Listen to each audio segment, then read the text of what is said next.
तो बच्चों saviour academy में आप सभी का एक बार फिर स्वागत है। जैसा कि आप जानते हैं बच्चों, हम शून्य कोटि की अभिक्रिया की डेफिनेशन कर चुके हैं। तो बच्चों अब जो हमारा सेकंड पॉइंट होगा वो होगा शून्य कोटि की अभिक्रिया के लिए समाकलित वेग समीकरण। मतलब समाकलन के रूप में अगर वेग समीकरण है किसके लिए बच्चों, शून्य कोटि के लिए, उसका डेरिवेशन है बच्चों। मैंने पहले ही बताया था बच्चों कि समाकलित वेग समीकरण शून्य या प्रथम कोटि दोनों के बच्चों 95% चांस हैं। मतलब ये समझ लीजिए कि लगभग हर बार ये एग्जाम में रिपीट होती है। इसलिए बच्चों आज का वीडियो जो है आपको कंपलसरी देखना है और कहीं भी स्किप नहीं करना है। तो बच्चों हम शून्य कोटि की डेफिनेशन पहले ही कर चुके हैं, तो आइए डेरिवेशन की तरफ चलते हैं। माना शून्य कोटि की कोई अभिक्रिया, माना शून्य कोटि की कोई अभिक्रिया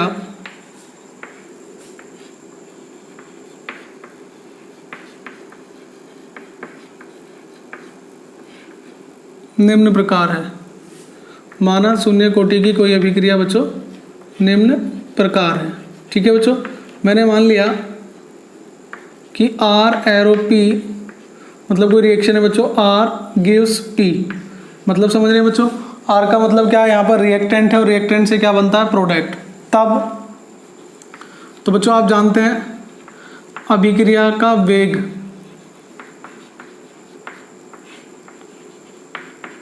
ठीक है बच्चों, क्या मैं अभिक्रिया के वेग को ये कह सकता हूँ minus dr divide by dt। तो बच्चों मैंने माइनस का पहले ही बताया था कि जब अभिकारक के केस में अभिक्रिया की दर लेते हैं तो कैसा साइन लगाते हैं बच्चों, माइनस का साइन लगाते हैं। कैसा साइन लगाते हैं बच्चों, माइनस का। क्लियर। तो किसकी सांद्रता के समानुपाती होगा बच्चों, वो अभिकारक की सांद्रता के समानुपाती होगा। किसकी सांद्रता के बच्चों, और पावर कैसी होगी बच्चों, जीरो होगी। पावर कैसी होगी, जीरो होगी। जीरो बच्चों क्यों होगी, क्योंकि अभिक्रिया कौन सी कोटि की है, शून्य की। तो पावर कितनी होगी बच्चों, शून्य। तो क्या मैं ये कह सकता हूँ dr डिवाइड बाई dt बराबर क्या हो सकता है, k इंटू आर की पावर जीरो। ठीक है बेटा। अब यहाँ पर बच्चों आपने क्या लिया है, k कांस्टेंट लिया है। तो बच्चों k क्या होगा, कांस्टेंट होगा। किसके लिए, शून्य कोटि के लिए, जहाँ k शून्य कोटि की अभिक्रिया के लिए वेग स्थिरांक है। शून्य कोटि की अभिक्रिया के लिए वेग स्थिरांक।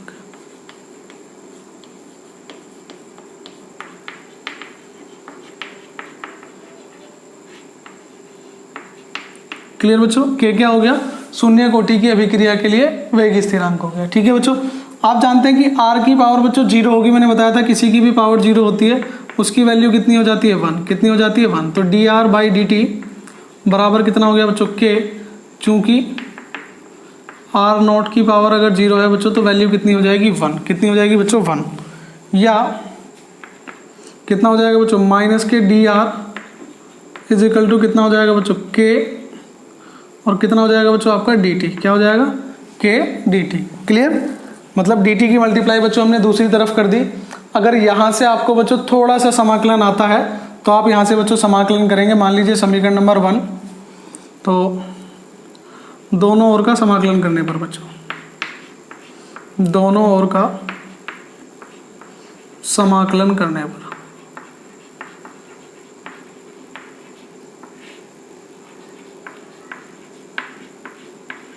ठीक है बेटा। अब दोनों पक्षों का समाकलन कर देते हैं, माइनस। ठीक है बच्चों, माइनस क्या आ जाएगा आपका, बाहर आ जाएगा। और जब माइनस बाहर आ जाएगा तो बच्चों साइन कैसा लगा देंगे, इंटीग्रेशन dr, और यहाँ पर बच्चों k बाहर आ जाएगा, इंटीग्रेशन का साइन लग जाएगा dt। क्लियर बच्चों। तो देखिए जब आप कभी 1 का डिफरेंशियल करते हैं, सॉरी 1 का इंटीग्रेशन करते हैं तो बच्चों x आता है अगर dx के रेस्पेक्ट में करते हैं। ठीक है। यहाँ से बायोलॉजी वाले स्टूडेंट को थोड़ी सी बच्चों प्रॉब्लम हो सकती है, लेकिन आपको ध्यान रखना बच्चों, मान लीजिए हम dt का इंटीग्रेशन कर रहे हैं 1, तो इसका t होता है, dr का करेंगे बच्चों इंटीग्रेशन तो r हो जाएगा। ठीक है बच्चों। dp का करेंगे तो कितना आ जाएगा, p। तो हम किसका कर रहे हैं बच्चों, dr का। किसका कर रहे हैं बच्चों, dr का। तो कितना हो जाएगा, r आ जाएगा। कितना आ जाएगा, r। dt का कर रहे हैं बच्चों तो कितना आ जाएगा, t। कितना आ जाएगा, t। लेकिन बच्चों साथ में क्या लेंगे, कोई कांस्टेंट लेंगे, c। क्या लेंगे, कांस्टेंट। तो ध्यान रखिए बच्चों, जब भी हम किसी भी इक्वेशन में समाकलन करते हैं तो समाकलन के साथ बच्चों एक कांस्टेंट लिया जाता है, क्योंकि जो भी कांस्टेंट होता है उसका डिफरेंशियल जीरो होता है। क्या होता है बच्चों, डिफरेंशियल जीरो होता है। क्लियर? तो डिफरेंशियल जीरो होता है, इसकी वजह से इंटीग्रेशन करते टाइम बच्चों कोई ना कोई हम कांस्टेंट लेकर चलते हैं और इस कांस्टेंट की बच्चों हम बाद में वैल्यू निकाल लेते हैं। ठीक है, जहां बच्चों या तो सी ले लीजिए या कुछ बुकों में इसे आई कहा गया होगा। क्या कहा गया होगा? आई। आई का मतलब क्या होता है? इंटीग्रल कांस्टेंट, मतलब समाकलन गुणांक। जहां सी समाकलन स्थिरांक है बच्चों। क्या है? सी क्या है बच्चों? आपका समाकलन स्थिरांक या इंटीग्रल कांस्टेंट है। ठीक है बेटा, तो सी के बारे में हमने बता दिया, जहां सी क्या है? समाकलन गुणांक है। ठीक है बच्चों, यहाँ तक कोई डाउट होगा आपको? आई होप बच्चों यहाँ तक आपका सभी का क्लियर हो गया होगा। ठीक है, अब बच्चों बात करते हैं सी की। सी बच्चों हमारे क्वेश्चन में था नहीं, तो हमें सी की वैल्यू फाइंड आउट करनी होती है कि स्टार्टिंग में सी था या नहीं था। तो चलिए बच्चों चलते हैं। प्रारंभ में जब t बराबर 0, मतलब बच्चों जब t बराबर 0 था यानी कि अभिक्रिया स्टार्ट हुई थी, तब बच्चों मान लीजिए r की जो कंसंट्रेशन है वो इनिशियल कंसंट्रेशन है। कैसी है बच्चों? इनिशियल कंसंट्रेशन, यानी कि जो प्रारंभिक सांद्रता है उसको बच्चों हम क्या कह देंगे? आर नोट कह देंगे। क्या कह देंगे? R naught. क्लियर? तो जब बच्चों स्टार्टिंग में t बराबर 0 था, तब r बराबर कितना हो गया बच्चों? मान लीजिए आर नोट। कितना हो गया बच्चों? r बराबर कितना हो गया? Are naught. क्लियर बच्चों यहाँ तक? तो मैंने क्या कहा बच्चों, ये क्यों माना गया है? क्योंकि बच्चों हम किसी की भी इनिशियल जो कंसंट्रेशन होती है बच्चों, तो इनिशियल कंसंट्रेशन को आपको लेट करना होता है। ठीक है बच्चों, तो हम बात कर रहे हैं बच्चों स्टार्टिंग की, कि जब रिएक्शन स्टार्टिंग में थी तब बच्चों आर की वैल्यू कितनी थी? किसकी बच्चों? आर की वैल्यू कितनी थी? क्लियर? तो आर के बारे में आप समझ लीजिए बच्चों, प्रारंभ में जो आर की सांद्रता थी वो कितनी थी बच्चों? R naught. कितनी थी? R naught. क्लियर बच्चों? आई होप यहाँ तक आपको कोई डाउट नहीं होगा। क्लियर बच्चों? जब t बराबर 0 था, रिएक्शन स्टार्ट नहीं हुई थी स्टार्टिंग में बिल्कुल, तो r की कंसंट्रेशन कितनी थी? R naught. तो बच्चों ध्यान रखें, जब भी हम नोट लगाते हैं उसका मतलब होता है, ठीक है, जो स्टार्टिंग में कंसंट्रेशन होती है यानी कि प्रारंभिक मात्रा की बात करते हैं। ठीक है, तो समीकरण, चलिए बेटा मैं यहाँ लिख देता हूँ ये सारी चीज़ें। जब t बराबर 0 और r बराबर आर नोट, बेटा समीकरण नंबर 1 में वैल्यू पुट कर रहा हूँ। किसमें? समीकरण नंबर 1 में। तो समीकरण 1 में मान रखने पर,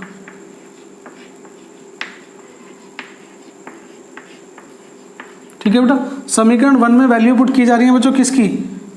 समीकरण 1, सॉरी बच्चों आपकी थी, ये है बच्चों आपकी समीकरण नंबर 2। कौन सी है? समीकरण नंबर 2। तो बच्चों ये जो वैल्यू है ये हम समीकरण नंबर 2 में पुट करेंगे। किस में करेंगे? समीकरण नंबर 2 में। क्लियर? तो बच्चों आर की वैल्यू कितनी आ गई? R naught. कितनी आ गई बच्चों? R naught. समझ रहे हैं बच्चों? आर की वैल्यू कितनी आ गई? आर की वैल्यू बच्चों आर नोट, के ऐसे ही रहेगा, और टी की वैल्यू बच्चों कितनी है? 0 है। कितनी है? 0। तो के गुणा 0 प्लस सी। ठीक है बच्चों, तो यहाँ से सी की वैल्यू जो आपकी आ गई बच्चों वो आ गई माइनस आर नोट। कितनी आ गई? Minus R naught. क्लियर बच्चों? कोई डाउट यहाँ तक? आई होप बच्चों यहाँ को क्लियर आ गया होगा। तो समीकरण 2 में सी का मान रखने पर, समीकरण 2 में सी का मान रखने पर, ठीक है बेटा, तो समीकरण 2 जो थी ये थी बच्चों आपकी, और समीकरण नंबर 2 में आर बराबर तो आर ही रहेगा बच्चों, इजिकल टू के टी, और प्लस में क्या था बच्चों? तो प्लस में था, आप देख पा रहे हैं सी। क्या था बच्चों प्लस में? सी। दिखाई दे रहा होगा बच्चों, प्लस में सी था, तो सी की वैल्यू कितनी आ गई बच्चों? Minus R naught. कितनी आ गई बच्चों? Minus R naught. क्लियर? तो माइनस वाली वैल्यू को बच्चों इस साइड ले आएंगे तो प्लस की हो जाएगी, R naught minus R is equal to बच्चों K T, is equal to K T. Clear? तो यहाँ से बच्चों के की वैल्यू अगर हम फाइंड आउट करें तो कितना आ जाएगा? Are naught minus K are और डिवाइड बाई टी। तो ये है बच्चों आपका शून्य कोटि की अभिक्रिया के लिए समाकलित वेग समीकरण। क्या है बच्चों? शून्य कोटि की अभिक्रिया के लिए समाकलित कर समीकरण। तो बच्चों आर नोट क्या होता है? आर नोट टी बराबर 0 पर सांद्रता। कितना? टी बराबर 0 पर सांद्रता। क्लियर बच्चों? आर नोट क्या था बच्चों? टी बराबर 0 पे सांद्रता थी। क्या बच्चों मैं टी समय पर सांद्रता, टी समय पर सांद्रता को आर टी कह सकता हूँ? क्या कह सकता हूँ? R T. तो बच्चों वैसे तो ऊपर वाला ही फॉर्मूला है, लेकिन मैं केवल ये बताना चाह रहा हूँ, 0 पर सांद्रता क्या कहते हैं? आर नोट, और टी पर सांद्रता क्या कह सकते हैं? R T. तब फॉर्मूला क्या हो जाएगा बच्चों? तब आपका फॉर्मूला हो जाएगा K is equal to R naught minus K R T, ठीक है, और डिवाइड बाई टी। ये भी आपका शून्य कोटि की अभिक्रिया के लिए समाकलित एक समीकरण हो सकता है। ठीक है बच्चों, आई होप आप सभी को ये समझ में आ गया होगा। ठीक है बच्चों, तो ये क्या था आपका शून्य कोटि की अभिक्रिया के लिए समाकलित वेग समीकरण। क्लियर बच्चों, तो अगर आपको इसमें कुछ प्रॉब्लम है तो आइए एक दो बार दोबारा से मैं 2 पॉइंट रिमूव कर देता हूँ, 2 पॉइंट बच्चों आपको समझा देता हूँ, क्योंकि कुछ स्टूडेंट्स को बच्चों मैथ नहीं होता है उनके पास, तो उन्हें थोड़ी सी प्रॉब्लम हो जाती है। ठीक है बच्चों, तो यहाँ से जो हमारा क्वेश्चन शुरुआत हुई थी वो यहाँ से हुई थी minus K D R is equal to K D T. Clear बच्चों, यहाँ तक हमारा क्वेश्चन बिल्कुल सही आ जाता है। अब बात करें बच्चों यहाँ से करने की, तो हमने यहाँ से किया था इंटीग्रेशन। क्या किया था? इंटीग्रेशन डी आर, और समाकलन जब बच्चों हमने किया था तो मैंने बताया था बच्चों के तो बाहर ले लीजिए, कांस्टेंट है, तो बच्चों डी टी का कितना हो जाएगा? टी। कितना हो जाएगा? टी। और डी आर का कितना हो जाएगा? आर। समझ गए बच्चों? अगर मैं कहता डी वाई का करना है तो आप समझ जाते बच्चों कितना आ जाता वाई। तो ये पॉइंट आपको याद रखना है, या ये वाली वैल्यू डायरेक्ट याद रख दीजिए। प्लस में बच्चों मैंने क्या ले लिया था? सी। ठीक है, जो आपका पॉइंट था यहाँ से बच्चों मैंने समाकलन किया, फिर क्या ले लिया था? सी। सी एक कांस्टेंट था जिसकी वैल्यू बच्चों आपको निकालनी थी। कैसे निकालनी थी? टी बराबर 0 पर, मतलब स्टार्टिंग में, और आर बराबर बच्चों हमने क्या मान लिया था? आर नॉट मान लिया था। क्या मान लिया था? Are not. क्लियर, मतलब प्रारंभिक सांद्रता हमने क्या मान ली थी बच्चों? इसकी आर नॉट। क्लियर, तो मुझे लगता है बच्चों आप सभी को ये डेरिवेशन समझ में आ गया होगा। तो बच्चों अगर आपको ऐसे समझ में नहीं आया है तो चलिए चलते हैं एक और तरीके की तरफ जो आपका रासायनिक बलगतिकी पर आधारित है। तो बच्चों बात करते हैं दूसरे तरीके की। मान लीजिए बच्चों रिएक्शन वही है आपकी शून्य कोटि की अभिक्रिया के लिए, आर एरो पी। ठीक है बच्चों, तो मान लेते हैं बच्चों प्रारंभ में आपने वो किया था, प्रारंभ में आर के बच्चों कितने थे? ए मोल थे। कितने थे? ए मोल। और टी समय पश्चात बच्चों ये आपने क्या होगा, इसकी वैल्यू कितनी हो जाएगी? ए माइनस एक्स। क्लियर बच्चों, आपने रासायनिक बलगतिकी के साथ साथ रासायनिक साम्यावस्था में पढ़ा होगा बच्चों कि जब कोई अभिकारक होता है उसकी प्रारंभिक सांद्रता कितनी होती है? ए, कुछ समय बाद डिक्रीज हो जाती है ए माइनस एक्स या बी माइनस एक्स, अगर बी लेते हैं तो मान लीजिए स्टार्टिंग में कंसंट्रेशन कितनी है बच्चों? ए है। कितनी है? ए मोल है। क्लियर, और कुछ समय बाद बच्चों इसके कुछ मोल जो हैं आर की जो मात्रा है वो किस में कन्वर्ट हो जाएगी? पी में हो जाएगी, मतलब अभिकारक से कुछ प्रोडक्ट बनेगा। क्लियर, तब अभिक्रिया का वेग, अभिक्रिया का वेग। ठीक है बच्चों, तो यहां देखें पी कितना था आपका? 0 था स्टार्टिंग में, कुछ समय बाद कितना हो जाएगा? एक्स, मतलब ये ए था पहले, ये बना नहीं था, कुछ समय बाद बच्चों टी की वैल्यू आर डिक्रीज होगी और पी बन जाएगा, तब अभिक्रिया का वेग बच्चों कितना हो जाएगा? डी एक्स बटे डी टी। कितना हो जाएगा? D x divide by D T. समझ गए बच्चों, एक्स क्या था? उत्पाद, और उत्पाद के केस में जब हम कंसेंट वेग लेते हैं तब माइनस का साइन नहीं लगाते हैं। तो बच्चों अभिक्रिया का वेग कितना हो गया? D x by D T किसके समानुपाती होता है? आर की पावर 0 के। ठीक है, क्योंकि कौन सी कोटि की है बच्चों? शून्य कोटि की। यहाँ से केवल आपको यही ध्यान रखना है। तो बच्चों डी एक्स बराबर बटे डी टी बराबर कितना हो जाएगा? के। ठीक है, और r की वैल्यू बच्चों 0 है तो कितना हो जाएगा? 1। कितना हो जाएगा? 1। चूंकि आप लिख सकते हैं r की पावर 0 बराबर वैल्यू कितनी हो गई? 1, या बच्चों r की वैल्यू आपको पुट करनी पड़ती t समय पर। तो यहाँ से बच्चों dx बराबर कितना हो जाएगा? k dt। कितना हो जाएगा? k dt। dt की मल्टीप्लाई उधर होगी बच्चों, वही बच्चों दोनों पक्षों का समाकलन करने पर, दोनों पक्षों का समाकलन करने पर।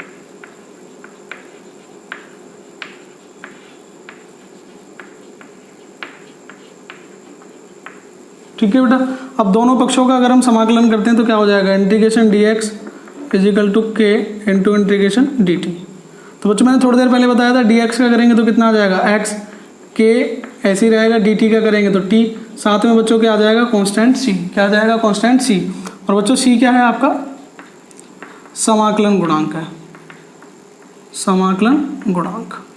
क्लियर बच्चों, तो देखते हैं बच्चों प्रारंभ में इसकी वैल्यू निकालते हैं। प्रारंभ में जब t बराबर क्या था बच्चों? 0, तो देखें जब t समय पश्चात तो ये थी, और प्रारंभ में जब t बराबर 0 था तो वैल्यू कितनी थी? a। कितनी थी? a। t बराबर 0 तो x बराबर भी कितना था बच्चों? 0। देखें जब t बराबर 0 था तो x भी कितना था? 0 था, मतलब t की वैल्यू भी कितनी पुट करनी है? 0, और x की वैल्यू बच्चों कितनी पुट करनी है 0। तो यहाँ कितना आ गया बच्चों आपका 0 आ गया। कितना आ गया 0। समझ पा रहे हैं बच्चों? समीकरण में वैल्यू पुट कर रहा हूँ 0 बराबर k इंटू 0 प्लस c। तो बच्चों c की वैल्यू यहाँ से कितनी आ गई 0 आ गई। कितनी आ गई 0। क्लियर। अब आपको क्या करना है बच्चों c का मान रखना है। c का मान रखने पर कोई भी समीकरण का नाम दे दीजिए। सपोज दैट बच्चों मैंने इसे 1 नाम दे दिया, इसे 2 नाम दे दिया। तो समीकरण c का मान समीकरण 2 में रखने पर, किसमें बच्चों c का मान समीकरण 2 में रखने पर। क्लियर बच्चों। तो c का मान जब हम समीकरण 2 में रखेंगे तो बच्चों x की वैल्यू कितनी होगी x और kt। x बराबर क्या है बच्चों kt और c क्या है आपका 0। तो c की वैल्यू पुट नहीं करेंगे तो k बराबर बच्चों कितना आ जाएगा x अपॉन t। तो बच्चों ये भी क्या है कि उपरोक्त व्यंजक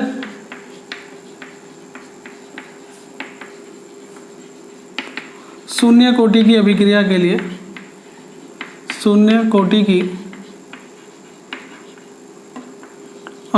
के लिए समाकलित या वेग स्थिरांक का व्यंजक है के लिए वेग स्थिरांक का व्यंजक। क्लियर बेटा। दोनों तरीके से आप लोग डेरिवेशन कर सकते हैं, या तो ऐसे कर लीजिए बच्चों या दूसरे तरीके से कर सकते हैं। ठीक है। तो इनमें से जो पहले वाला डेरिवेशन है बच्चों वो एनसीईआरटी से बिलोंग करता है। ये भी आप कर सकते हैं, नो प्रॉब्लम, क्योंकि एनसीईआरटी में बच्चों बाद में वैल्यू जो है के की वैल्यू यही पुट कर देते हैं। ठीक है बच्चों। तो आई होप आप सभी को बच्चों आज का वीडियो पसंद आया होगा। बच्चों डेरिवेशन एक बार जरूर रिपीट करें, क्योंकि इसके क्वेश्चन या ये डेरिवेशन बच्चों एग्जाम में आने के बहुत चांस होते हैं। ठीक है बच्चों। तो हमारा जो ग्राफ का रिप्रेजेंटेशन होता है, जैसे शून्य कोटि की अभिक्रिया के लिए ग्राफ या निरूपण, वेग के लिए ग्राफ का निरूपण, प्रथम के लिए, तो बच्चों हम ग्राफ का सभी के ग्राफ का रिप्रेजेंटेशन का एक सिंपल वीडियो बनाएंगे। उसमें आपको बच्चों सारे जितने भी ग्राफ आते हैं, ठीक है, उन सभी ग्राफ के बारे में जानकारी देंगे। तो बच्चों आई होप कि आपको समझ में आया। बच्चों अगर आपको वीडियो पसंद आया तो प्लीज़ लाइक कीजिए, शेयर कीजिए और कमेंट करना बच्चों बिल्कुल ना भूलें। तो मिलते हैं बच्चों नेक्स्ट वीडियो में। तब तक के लिए जय हिंद, जय भारत, धन्यवाद बच्चों।